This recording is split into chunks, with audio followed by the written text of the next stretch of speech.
So what natural dyes did you look at? Well, one was turmeric. The colour's great.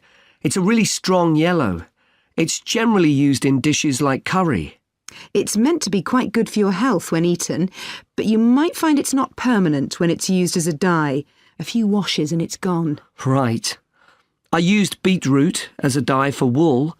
When I chop up beetroot to eat, I always end up with bright red hands. But the wool ended up just a sort of watery cream shade. Disappointing. There's a natural dye called Tyrian purple. Have you heard of that? Yes. It comes from a shellfish, and it was worn in ancient times, but only by important people, as it was so rare. I didn't use it. It fell out of use centuries ago, though one researcher managed to get hold of some recently. But that shade of purple can be produced by chemical dyes nowadays. Did you use any black dyes? Logwood. That was quite complicated.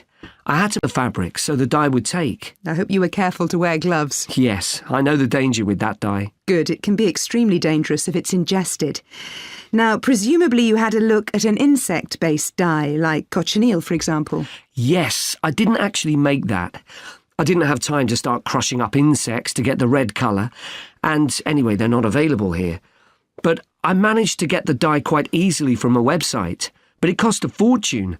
I can see why it's generally just used in cooking and in small quantities. Yes, it's very effective, but that's precisely why it's not used as a dye. I also read about using metal oxide.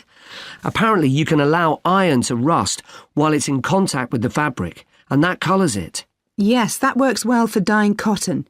But you have to be careful as the metal can actually affect the fabric, and so you can't expect to get a lot of wear out of fabrics treated in this way.